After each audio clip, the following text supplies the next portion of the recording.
وأعمال. طيب إخواني والأخوات hadirin wal hadirat rahimani wa rahimakumullah. Alhamdulillah pada pertemuan kali ini di hari Rabu tanggal 29 Januari 2025 kembali kita dipertemukan oleh Allah Azza wa Jalla dalam rangka untuk talabul ilmi, nuntut ilmu syar'i, yang mana pada pertemuan kali ini kita telah sampai ke hadis afwan kita telah sampai ke bab yang keempat dari kitab Tauhid karya Syekh Muhammad bin Abdul Wahhab dengan judul Babul Khaufi Minasyirki, bab takut akan terjatuh dalam kesyirikan. Al-khauf artinya takut. Babul Khaufi Minasyirki, bab takut akan terjatuh ke dalam kesyirikan. Baik, setelah kita mempelajari tentang definisi tauhid, macam-macamnya di pertemuan-pertemuan yang lalu, kemudian juga kita mempelajari tentang fadilah-fadilah dari tauhid, ya. Apa saja yang akan didapatkan oleh seorang yang mentauhidkan Allah, baik itu di dunia maupun di akhirat, pada bab kedua dan juga bab ketiga. Maka kemudian dalam bab yang keempat ini kita akan belajar tentang lawan dari tauhid, yaitu syirik. Lawan dari tauhid yaitu syirik, dan betapa mengerikannya syirik ini, betapa berbahayanya syirik ini, yang mana setiap hamba wajib untuk waspada terhadap perbuatan kesyirikan. Perlu diketahui ayuhal ikhwatil kiram, a'azzani Allah wa iyyakum jami'an, bahwasanya syirik tidak hanya terbatas pada ketika seorang bersujud kepada berhala seperti yang dilakukan oleh orang-orang musyrikin Quraisy. Syirik tidak hanya terbatas pada agama-agama selain Islam seperti Kristen, Yahudi, kemudian Buddha dan semacamnya. Syirik tidak terbatas pada perbuatan itu. Namun syirik cakupannya sangat luas. Ada di sana syirik akbar, ada syirik asghar.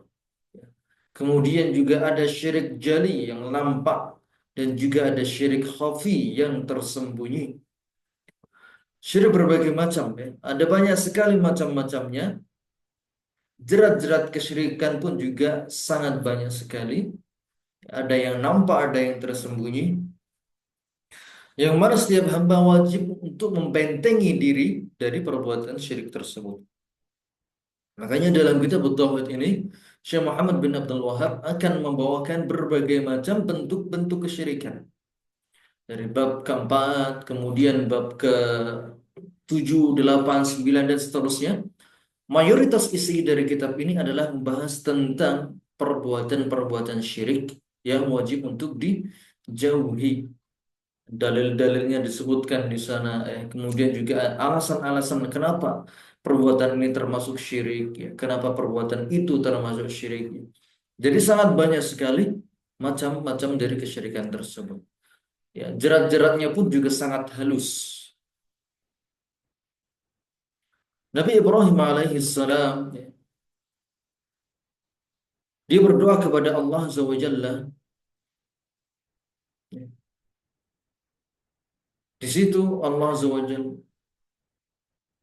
wa Jalla berfirman tentang doa Nabi Ibrahim, "Wajnubni wa baniya an na'budal asnam."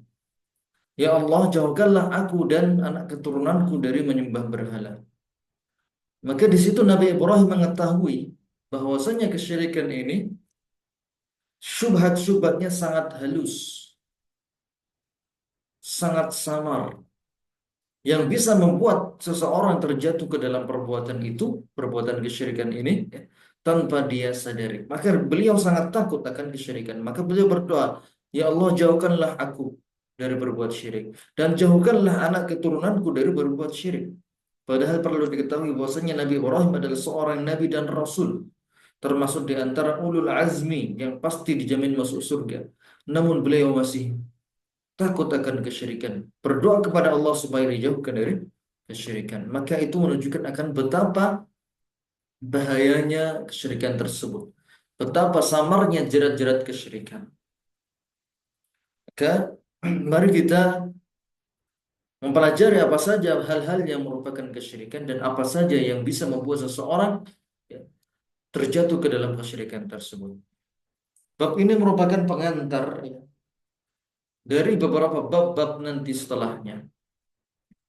Jadi di sini di bab keempat ini dibahas tentang wajibnya seorang waspada terhadap kesyirikan. Untuk kemudian nanti di bab-bab berikutnya akan disebutkan beberapa perbuatan maupun perkataan maupun keyakinan yang termasuk perbuatan syirik. Baik, kita mulai dari definisi syirik. Lafaz syirik dalam syariat memiliki dua makna. Yang pertama adalah makna umum, yaitu menjadikan satu dari hak Allah untuk makhluk. Atau dalam bahasa Arab yang digunakan oleh para ulama, taswiyatu ghairillah billah fi khasaisillah. Menjadikan hak-hak khusus bagi Allah untuk makhluk dalam hal-hal yang menjadi kekhususan atau hak dari Allah Azza wa Jalla. Ya. Jadi menjadikan satu dari hak Allah untuk kemudian disematkan kepada makhluk, maka itu merupakan perbuatan kesyirikan. Ya. Dengan Allah ya, memiliki hak-hak khusus yang hanya Allah saja yang mempunyainya. Adapun selain Allah maka tidak ada yang memiliki hak-hak khusus tersebut. Yaitu hak rububiyah, hak uluhiyah dan juga hak asma wa sifat. Maka dari definisi ini menjadikan satu dari hak Allah untuk makhluk, darinya bercabang berbagai macam bentuk kesyirikan. Baik, di sini disebutkan hak pertama dari hak Allah adalah hak rububiyahnya Allah Azza wa Jalla. Yang mana pada pertemuan yang lalu kita telah membahas tentang definisi tauhid rububiyah, yaitu mengesahkan Allah dalam perbuatan-perbuatan yang khusus bagi Allah, terutama menciptakan, memiliki atau mengatur alam, memiliki atau menguasai alam semesta, dan yang ketiga adalah mengatur alam semesta.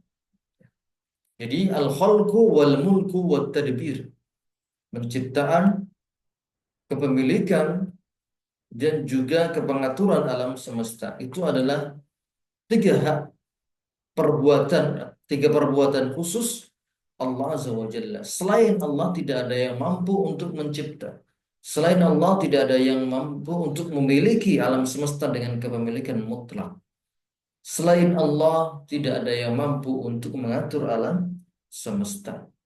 Maka apabila seseorang meyakini adanya makhluk-makhluk yang dia memiliki atau bisa bersifat dengan perbuatan Allah yang khusus tadi, mencipta, mengatur, atau memiliki alam semesta, maka dia terjatuh dalam syirik rububiyah. Syirik dalam bab rububiyah. Itu meyakini adanya penguasa alam lain selain, maksudnya adanya alam, meyakini adanya penguasa alam selain Allah. Ya. Meyakini adanya penguasa alam selain Allah yang menciptakan, yang memiliki dan mengatur alam semesta.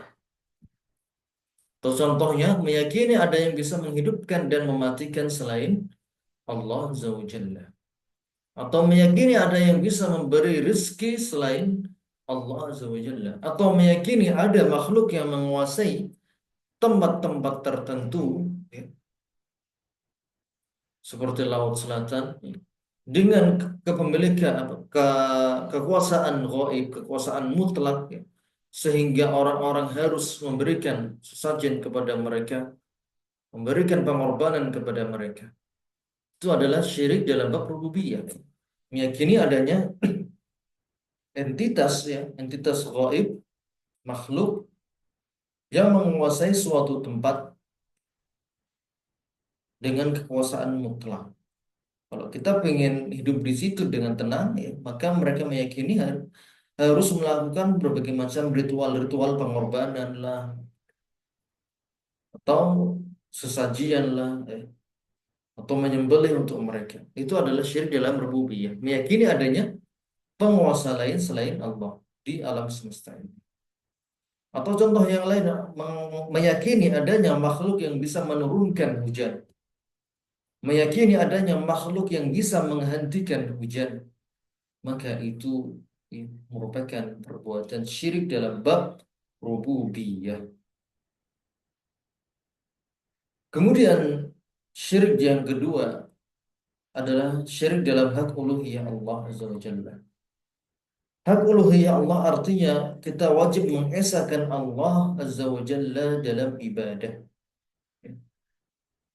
Kita wajib mengesahkan Allah Azza wa Jalla dalam ibadah. Apapun jenis perbuatan ibadah yang kita lakukan, baik itu perkataan ya, seperti tilawatul Quran, berzikir, ya, azan, ya, amar ma'ruf nahi munkar, ataupun perbuatan seperti sholat, sedekah, berjihad, itu semuanya harus berlandaskan ikhlas ya. Kita mengerjakan perbuatan-perbuatan itu karena untuk mencari ridhonya Allah Azza wa Jalla, bukan untuk mencari ridhonya makhluk, bukan untuk mendapatkan ya, ketenaran, bukan untuk mendapatkan kekayaan. Maka orang yang syirik dalam uluhiyah, contohnya di sini, itu berdoa kepada selain Allah. Ingat, berdoa adalah ibadah. Ad-du'a huwa ibadah. Ya. Berdoa itu adalah esensi atau inti dari ibadah. Maka siapa saja yang berdoa kepada selain Allah, maka dia telah berbuat syirik dalam bab uluhiyah. Contoh lain, beristighasah kepada selain Allah, ya, meminta pertolongan di saat genting kepada selain Allah. Ya. Itu juga merupakan perbuatan kesyirikan. Atau contoh lain, riya, beramal untuk mendapatkan pujian dari manusia. Itu pun juga termasuk perbuatan syirik. Kemudian juga ada sum'ah, beramal untuk mendapat didengar manusia, ya. Ya, membaca Al-Quran dengan suara yang dimerdu-merdukan supaya mendapatkan pujian dari manusia. Atau beramal untuk mendapatkan dunia, sedekah supaya dapat kekayaan yang berlipat di dunia, sedekah supaya cepat kaya dan semacamnya. Ya. Dia beramal khusus, apa namanya, beramal hanya untuk mendapatkan dunia. Tidak mengharapkan ridhonya Allah. Namun kalau dia mengharapkan ridho Allah, maka itu sesuatu yang disebut ikhlas. Tapi kalau seorang beramal murni untuk dunia saja, tidak ingat Allah, ya, tidak mengharapkan pahala dari Allah atau ridhonya Allah, maka dia telah terjatuh ke dalam perbuatan kesyirikan. Baik. Kemudian yang berikutnya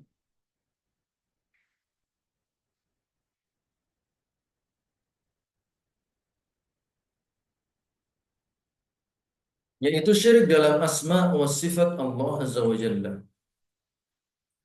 Ya. Syirik dalam bab asma wa sifat.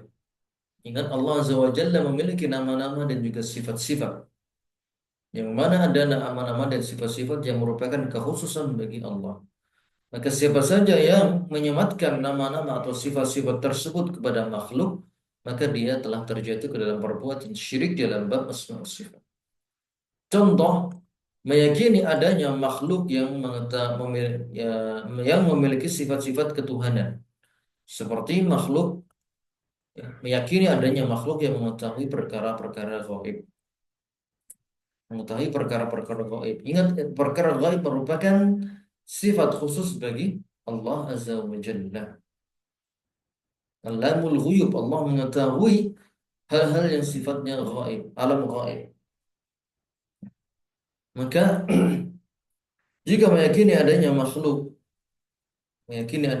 yang di sana mereka mengetahui perkara-perkara gaib, atau bisa mengabulkan doa. Makhluk yang telah meninggal bisa mendengar doa kemudian mengabulkan doa-doa, maka itu merupakan perbuatan kesyirikan. Baik. Itu tadi tiga jenis kesyirikan secara umum. Syirik dalam bab rububiyah, syirik dalam bab uluhiyah, dan juga syirik dalam bab asma wa sifat. Insyaallah nanti akan dijelaskan di bab-bab berikutnya tentang rincian-rincian dari perbuatan tersebut. Kemudian kita masuk ke makna kedua dari makna syirik, makna khusus. Yaitu apabila disebutkan lafaz syirik dalam Al-Quran dan juga lafaz As-Sunnah, maka maksudnya adalah makna ini. Yaitu menjadikan suatu ibadah untuk selain Allah Azza wa Jalla. Atau syirik dalam bab uluhiyah saja. Itu kalau disebutkan dalam Al-Quran dan Sunnah. Inna syirka la zulmun azim. Sesungguhnya kesyirikan merupakan kezaliman yang besar. La tusyriku billah wa'budullaha wa la tusyriku bihi syai'a. Jangan berbuat syirik. Maksudnya di sini khitabnya adalah jangan menjadikan ibadah untuk selain Allah Azza wa Jalla. Seperti berdoa kepada selain Allah, meminta syafaat kepada selain Allah, menggantungkan hati kepada selain Allah, ya. Baik itu kepada para nabi, malaikat, para wali, benda-benda mati, bahkan orang fasik sekalipun, dan sejenisnya. Dan makna inilah yang dimaksud bila disebutkan lafaz syirik dalam Al-Quran dan As-Sunnah. Karena Al-Quran turun di suatu masa, di suatu tempat yang mana perbuatan kesyirikan yang mayoritas dilakukan adalah syirik dalam uluhiyah. Mereka memanjatkan doa kepada selain Allah. Ingat orang-orang musyrikin Quraisy, mereka meyakini bahwasanya Allah Azza wa Jalla adalah pencipta. Meyakini bahwasanya Allah Azza wa Jalla, ya, yang menciptakan mereka. Namun, walaupun mereka meyakini Allah pencipta mereka, mereka mentauhidkan Allah dalam rububiyah. Namun mereka tidak mau menunjukkan ibadah hanya kepada Allah. Tidak mau berdoa kepada Allah. Mereka berdoa kepada selain Allah. Meminta pertolongan kepada berhala-berhala mereka. Mereka tidak mau, ya, berdoa kepada Allah. Walaupun mereka mengakui Allah adalah pencipta mereka. Wala in sa'altahum man khalaqahum la yaqulunna Allah. Jika engkau yang Muhammad bertanya kepada mereka siapa yang menciptakan kalian, maka mereka pasti akan menjawab Allah. Namun itu tidak berguna, ya. Tauhid mereka dalam rububiyah itu tidak berguna jika mereka tidak mau mentauhidkan Allah dalam ibadah. Maka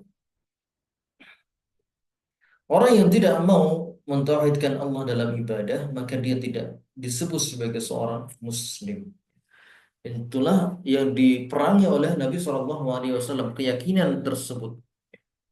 Berdoa kepada selain Allah, tawakal kepada selain Allah, meminta syafaat kepada selain Allah, dan lain sebagainya. Baik. Kemudian syirik ditinjau dari jenisnya, dari berdasarkan besar atau kecilnya, ada dua jenis. Yang pertama adalah syirik akbar, yaitu menjadikan satu dari hak Allah untuk makhluk yang dengannya menghilangkan asas keimanan, baik dalam hak rububiyah, uluhiyah maupun asma wa sifat. Dan orang yang melakukannya keluar dari Islam. Jadi dari tiga macam syirik tadi, syirik dalam rububiyah, syirik dalam uluhiyah, dan syirik asma wa sifat, itu terbagi menjadi dua klasifikasi. Ada yang akbar, ada yang asghar. Yang akbar itu yang ditetapkan oleh dalil, itu merupakan perbuatan syirik akbar dan mengeluarkan pelakunya dari Islam. Adapun jenis yang kedua di bawahnya yaitu syirik asghar, itu menjadikan satu dari hak Allah untuk makhluk yang dengannya menghilangkan kesempurnaan iman. Orang yang melakukannya tidak keluar dari Islam, namun mengurangi kesempurnaan imannya. Seperti orang yang melakukan riya, beramal, beribadah kepada Allah, namun dia berharap pujian dari manusia.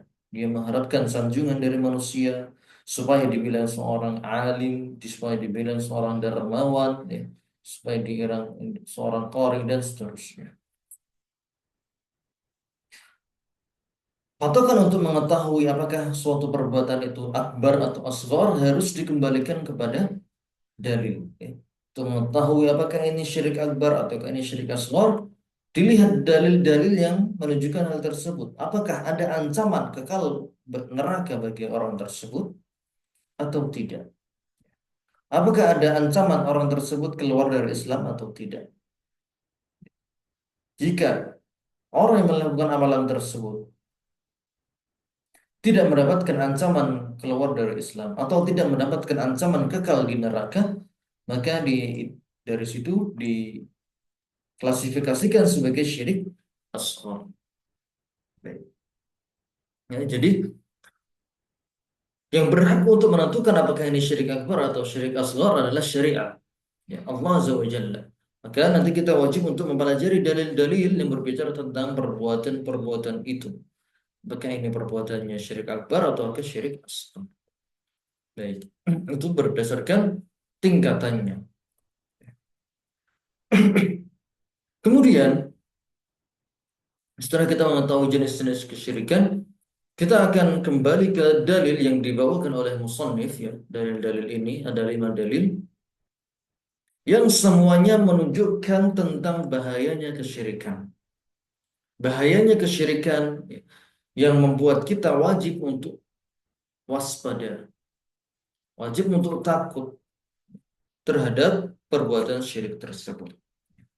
Jadi 5 dalil ini berfokus membahas tentang akibat buruk dari kesyirikan.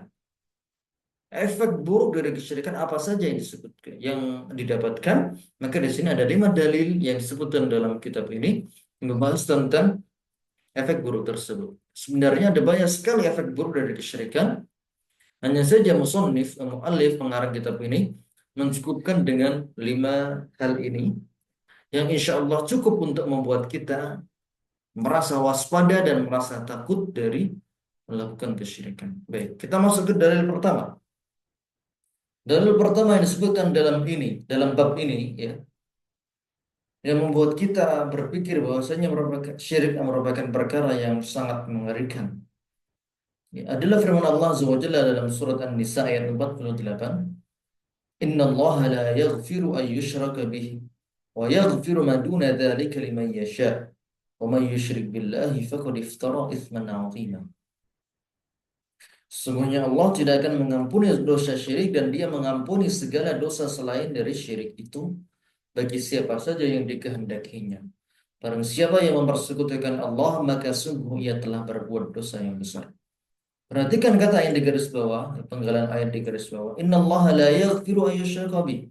Sesungguhnya Allah tidak akan mengampuni dosa syirik. Di sini bisa diambil kesimpulan bahwasanya syirik adalah dosa yang tidak akan diampuni oleh Allah Azza wa Jalla. Ketika dia meninggal dalam kondisi syirik, dosa yang tidak akan diampuni. Ya. Sehingga jika kita tahu bahwa ternyata dosa syirik tidak akan diampuni, maka efeknya atau kelazimannya adalah pelakunya akan disiksa di neraka selama-lamanya. Dia akan kekal di dalam neraka. Kenapa? Karena dosanya tidak akan diampuni walaupun dia sudah dipanggang sampai hitam di neraka, sampai gosong menjadi arang kemudian dihidupkan lagi, ya. Namun itu tidak akan bisa, ya, menghilangkan dosa-dosa kesyirikan. Karena di sini Allah secara tegas mengatakan Allah tidak akan mengampuni dosa syirik. Walaupun dia disiksa di neraka 1000 tahun, itu tidak akan mengampuni dosa syirik tersebut. Maka dari sini kita wajib waspada dan berhati-hati terhadapnya. Sebenarnya dari satu ayat ini sudah cukup untuk membuat kita waspada, cukup untuk membuat kita berhati-hati, ya, dalam tingkah laku kita, dalam perbuatan kita selama di dunia ini. Jangan sampai kita terjatuh ke dalam kesyirikan. Efeknya apa? Allah nanti tidak akan ampuni, ya. Apabila seorang hamba meninggal dalam kondisi syirik, Allah tidak akan ampuni. Dan kelazimannya, orang yang tidak diampuni dosanya, dia akan kekal di neraka. Na'udzubillahi min dzalik. Baik. Bagaimana cara kita menghindari syirik? Ya, cara-caranya banyak. Pertama adalah mempelajari tauhid. Mempelajari kitab-kitab yang berfokus membahas tentang tauhid dan syirik. Pelajari di sana tentang tauhid, pelajari di sana tentang syirik, kemudian jerat-jeratnya macam-macamnya. Kemudian amalkan, diamalkan, diresapi, ditadaburi dan diamalkan dalam kehidupan sehari-hari. Setelah itu mendakwahkannya dan juga bersabar dalam menjalani tiga hal tadi. Kemudian cara kedua adalah mempelajari syirik dan juga jerat-jeratnya, macam-macamnya, jerat-jeratnya, syubhat-syubhatnya supaya kita waspada dan bisa menghindari dari jerat-jerat kesyirikan tersebut. Kemudian berdoa kepada Allah supaya dijauhkan dari syirik dan jerat-jeratnya. Karena hati ini adalah milik Allah. Allah yang membolak-balikkan hati kita. Maka kita berdoa kepada Allah. Allahumma inni a'udzubika an usyrika bika syai'an wa ana a'lam wa astaghfiruka lima la a'lam. Dan seterusnya. Kemudian yang keempat, berlepas diri dari syirik dan para pelakunya. Berlepas diri dari kesyirikan dan para pelakunya. Menjauhi mereka ya, supaya tidak terpengaruh syubhat mereka. Tidak menjadikan orang-orang yang melakukan kesyirikan sebagai teman dekat. Ya. Dan jaga jarak dengan mereka. Walaupun tetap dihormati sebagai mungkin sebagai tetangga atau rekan kerja atau apapun itu. Ya. Namun kita tetap wajib untuk berlepas diri dari mereka. Tidak ikut-ikutan terhadap apa yang mereka kerjakan. Baik, itu dalil pertama. Kemudian dalil kedua yang disebutkan dalam bab ini adalah firman Allah Azza wa Jalla tentang perbuatan syirik yang wajib ditakuti, yaitu firman Allah dalam surat Ibrahim ayat 35. Allah berkisah tentang doanya Nabi Ibrahim, wa idh qala Ibrahim rabbi ja'al hadzal balada amina wajnubni wa baniya an na'budal asnam. Dan ingatlah ketika Ibrahim berkata, ya Tuhanku, jadikanlah negeri ini Mekkah negeri yang aman, dan jauhkanlah aku beserta anak cucuku dari penyembahan terhadap berhala. Baik. Jika kita lihat sisi pendalilan ayat dengan bab wajibnya waspada terhadap syirik, ada dua sisi. Ayat ini berkisah tentang Nabi Ibrahim yang berdoa supaya dia dan anak keturunannya dijauhkan dari kesyirikan. Padahal di situ kita paham bahwasanya Nabi Ibrahim adalah seorang nabi dan rasul yang sangat paham tentang tauhid, sangat paham tentang syirik. Nabi Ibrahim meminta supaya dijauhkan dari menyembah berhala, takut dari perbuatan tersebut. Jika Nabi Ibrahim saja seorang imam, seorang nabi, seorang rasul takut terhadap kesyirikan, padahal beliau adalah seorang nabi dan imamnya ahli tauhid, maka seharusnya kita sebagai manusia biasa lebih takut dan waspada terhadap kesyirikan. Semakin takut seseorang kepada kesyirikan, semakin dia akan banyak berdoa kepada Allah supaya dijauhkan dari kesyirikan. Banyak-banyak kita berdoa dengan doa ini. Rabbi ja'al hadzal balada amina wajnubni wa baniya an na'budal asnam. Kemudian berikutnya, yang ada faidah nanti silakan di mutalaah sendiri ya. Dalil ketiga yang disebutkan dalam bab ini yaitu hadis Mahmud bin Labid ya. Dalam hadis yang diriwayatkan oleh Imam Ahmad dan juga Tabrani, sabda Nabi sallallahu alaihi wasallam, "Akhwafu ma akhafu alaikum asyirkul asghar." Fasu'ila anhu faqala ar-riya.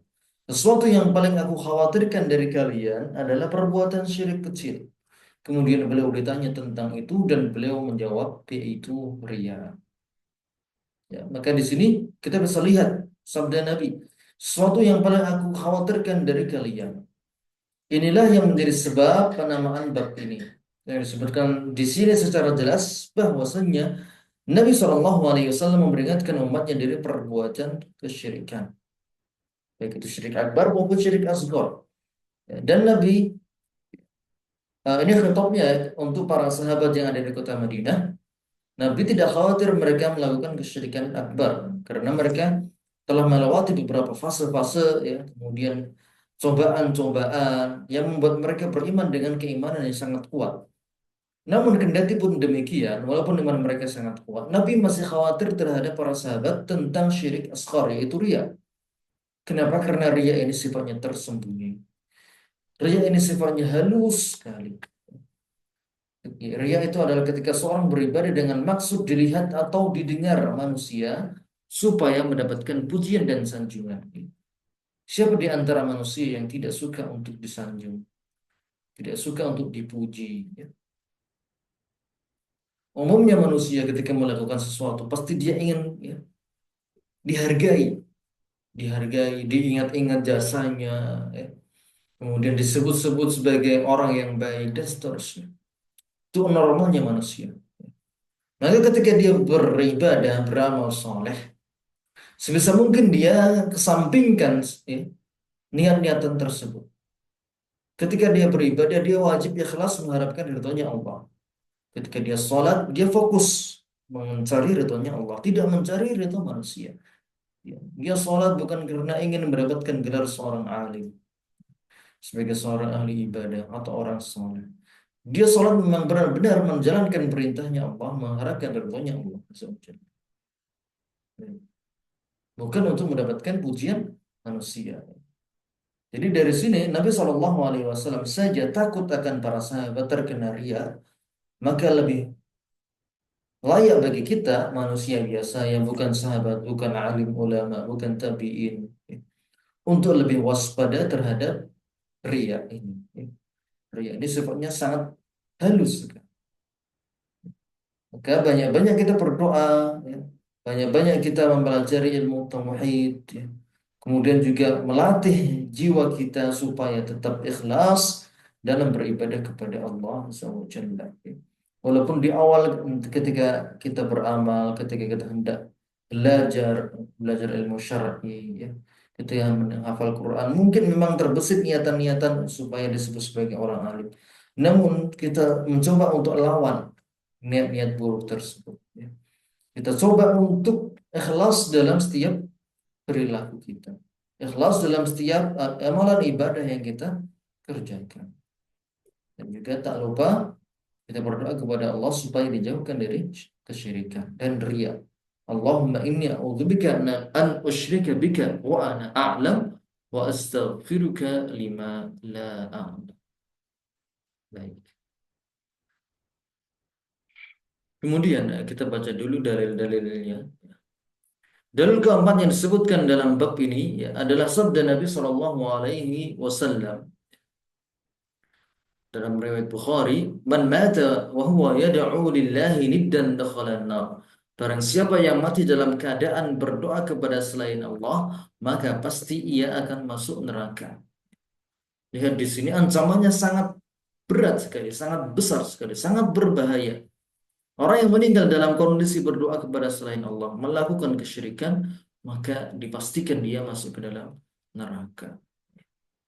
Siapa di antara kita yang tidak takut dengan neraka? Semua orang pasti takut dengan neraka. Sebagaimana kita juga takut akan siksaan di dunia, takut akan penyakit, rasa sakit, takut akan masa depan yang tidak jelas, takut akan kemiskinan. Maka neraka lebih layak untuk ditakuti. Neraka, siksaan Allah lebih layak untuk ditakuti daripada hanya sekedar cobaan-cobaan dunia. Maka waspadalah terhadap kesyirikan. Siapa saja yang meninggal dalam kondisi syirik, dia pasti akan masuk neraka. Dan dia tidak akan diampuni dosanya. Sebagaimana tadi disebutkan dalam ayat yang lalu. Baik. Kemudian kita baca dulu dalil-dalilnya, ya. Dalil yang kelima yang disebutkan dalam bab ini adalah hadis riwayat Muslim, sabda Nabi Muhammad SAW, "Man laqiyallaha la yusyriku bihi syai'an dakhalal jannah wa man laqiyahu yusyriku bihi syai'an dakhalan nar." Barang siapa yang menemui Allah atau meninggal dalam keadaan tidak berbuat syirik kepadanya, pasti dia masuk surga. Dan barang siapa yang menemuinya atau mati dalam keadaan berbuat kesyirikan, maka pasti akan masuk neraka. Dan hal apapun yang bisa membuat seorang masuk ke dalam neraka, maka wajib untuk dijauhi dan diwaspadai. Kita semuanya takut kepada neraka, maka waspada terhadap segala hal-hal yang bisa membuat kita masuk ke dalam neraka tersebut. Begitu perkataan maupun perbuatan. Kita selalu koreksi, apakah ini perbuatan ini boleh, perkataan ini apakah boleh. Kita belajar, kemudian kita juga berguru kepada para alim ulama. kita membaca hadis-hadis, kita baca ayat-ayat supaya kita tahu perbuatan apa yang tergolong kesyirikan yang dengannya wajib kita waspadai.